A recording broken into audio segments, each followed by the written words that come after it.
Your first few live tournaments, your first Ending Mob, 124th in the World Series 2K for 4,056. That was June 2008. Right.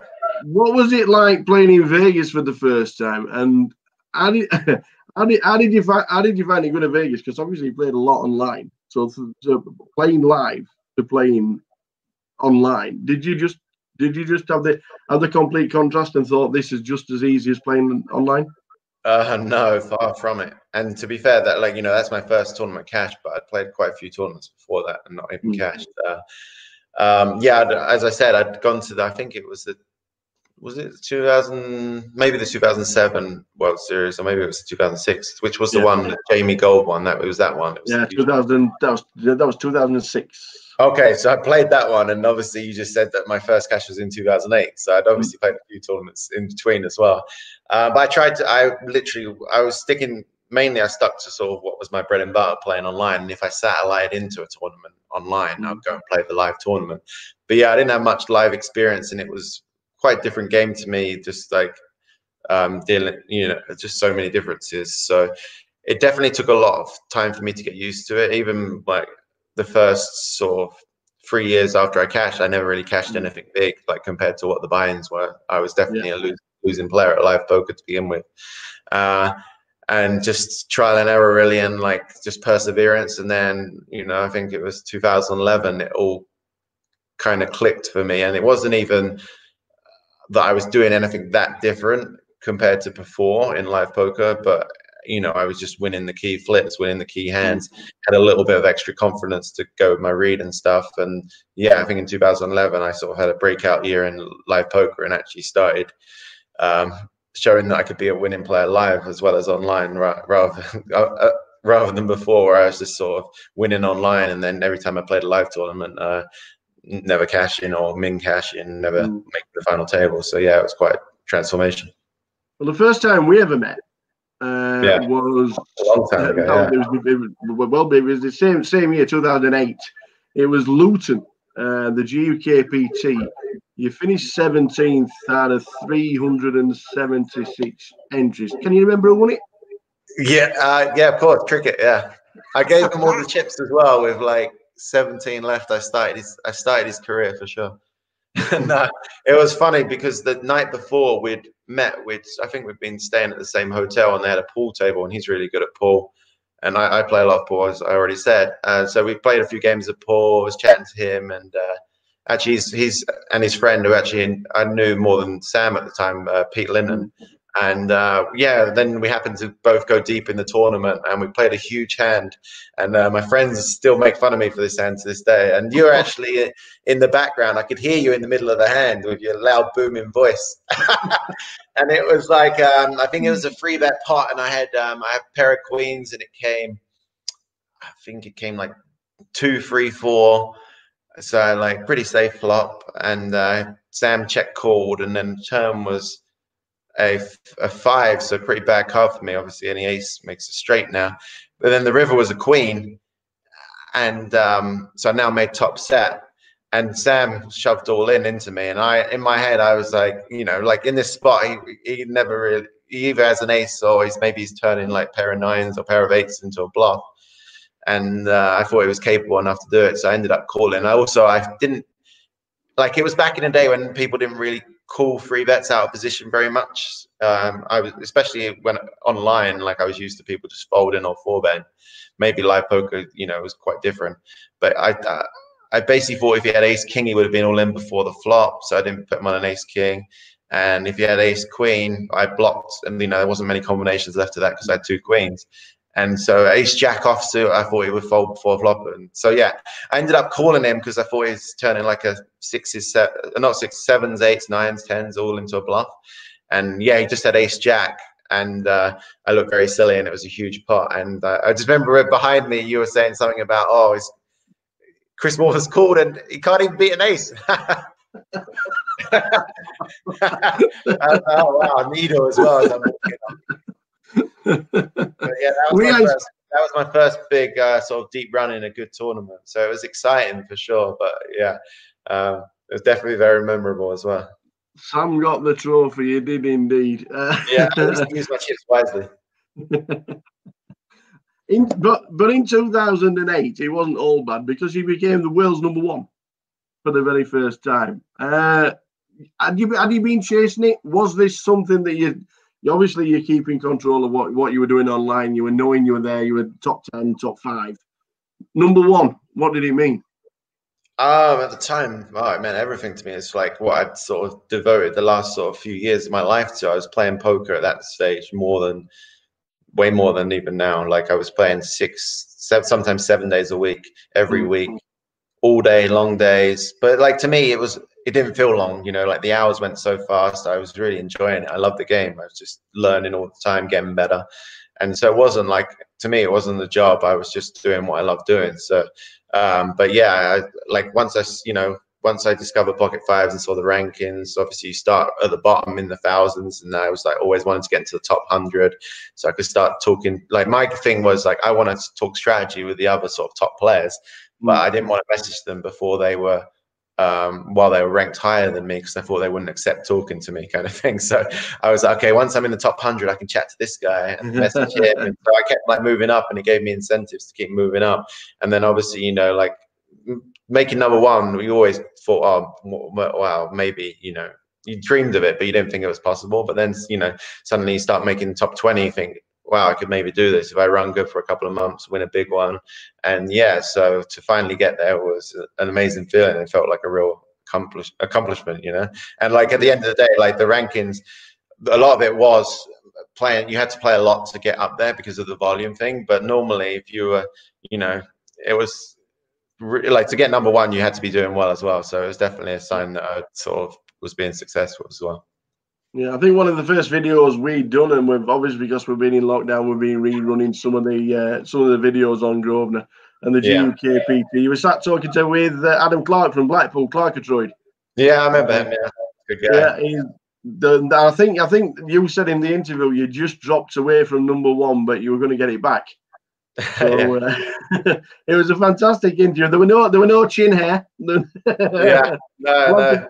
We'll try and dig it out for you and send a link because it was a fantastic video. You and Clark were just bouncing off each other because obviously you knew a lot about him playing so much volume online. Yeah, I think that was the first time I met him as well. So I sort of played him online. So that's always exciting when you got to meet people in real life after you played a lot against them online and stuff. And you know, it was weird. Like even though you sort of didn't know each other that well, like you kind of if you felt like you knew each other for years, kind of thing. Like I met a few of even at my wedding, like a couple of guys who are like in my groomsmen party. I met them through, you know, I met them 10 plus years ago through poker, and we've stayed close friends ever since. Yeah.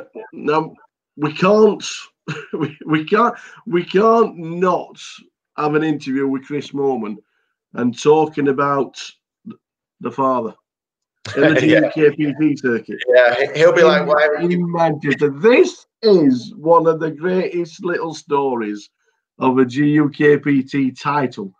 I do believe it was a birthday present. Is that correct?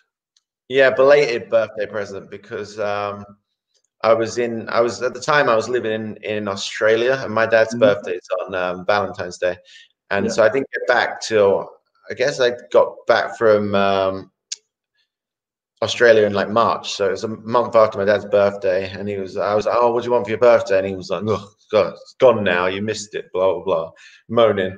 So I was like, come on, give me an idea. And then I actually came up with an idea. I was like, how about this? I'm gonna he was playing a bit of poker just on online, but low stakes. He'd only really ever played one live tournament before, and that was a £10 rebuy at Southend Casino, so a little bit different. But I was like, how about this? I'm going to go up and play this tournament in Manchester. It's £1,000 to buy in. I'll buy you in, and like we can work out maybe like a backing deal or something. But I'll buy you in, and no pressure. We both play the tournament and go up, have like a father and son bonding weekend kind of thing, and just have a good time and have fun with it. And he was a bit reluctant at first because he didn't want to embarrass me, and he'd never really played live, so he was a bit nervous. But in the end, he agreed to go, and that was good for me as well because I don't drive, so he gave me a lift up there. Ulterior motive. Yeah, it was an expensive Uber, but whatever. No. So anyway, we both played the tournament. This was at the stage as well where I'm dusting hard in live poker, never done anything good. And so I'm thinking, okay, this could be the one for me. And anyway, we get to first break, and he's enjoying meeting everyone. He's meeting all the lads, kind of thing that he's sort of followed online because he really enjoyed railing me and stuff like that. So he met Trick, a few of the other boys, and on first break, we were all chatting, you know, how everyone does. Oh, I'm up to this chip stack or whatever. And he's tripled up. I don't even know how. He must have been getting out of line for sure. But I was like, okay, you need to chill out. Like, you've got some chips now. Just play patient. It's a long tournament. It's a marathon, not a sprint. So I was trying to coach him on breaks. And yeah, after day one, we both made it through, and we were both actually top 10 in chips. So that was really kind of exciting. So like, we're up for a few hours at night, sort of chatting, like two mates kind of thing, trying to. Adrenaline's pumping, trying to get some sleep before day two.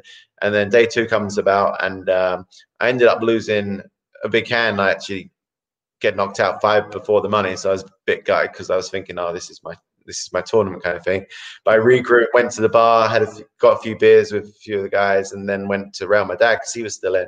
And you know, at first he just wanted to make the money, made the money, he had a decent stack, and then after that, though, he really wanted to make the final table, and that's where it kind of started going a little bit wrong because he started changing his game, and he played too tight, and he was blinding out, and he got down short. And I tried to tell him on the break, okay, if you get anything, you're going to be big blind after the break. If you get anything in the big blind, just go with it. You know, you're only down to like 8 big blinds or something like that, I think. Yeah, so it's like anything half decent, king 9, whatever, go with it if it's a late position open.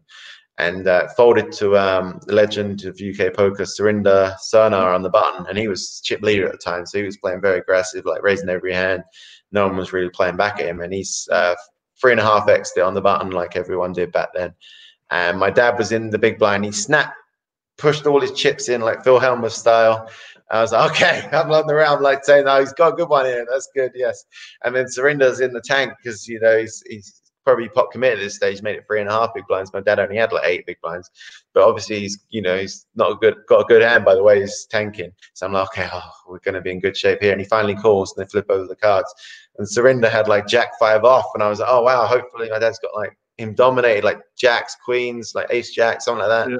And my dad just proudly flipped over his 10-6 offsuit. I was just like, what the fuck? And then before I knew it, they just dealt the flop, and it came 7-8-9. He just flopped the straight. And he was like, yeah, I told you, I knew. He's like, and then he doubled up there, and he just like turned into a new person. He just like went back to his old self, just going like playing every hand, and got to the final table, and everyone else was trying to ladder up, play ICM, and my dad was just going for it, putting them in a coffin, and ended up getting heads up, and yeah, the rest is history. Like, it was crazy because I was watching. It was so weird watching on the rail because it was out of my control. I couldn't, it was down to him, and I was so nervous for him. But yeah, for him to get the win was just really a fairy tale. And then it kind of like the reality sunk in, because then he started giving me shit for having a bigger cash for the next year of my life. I had to like focus more on live poker because I was like, I can't have this for forever. Everyone in me is to tell them that I was a professional poker player, but he had a bigger cash than me. So yeah. Well, he finished 13th in the Champion of Champions as well, and that's his only 2 Ender mob. Like, that's the only 2 cashes he's got on the Ender mob.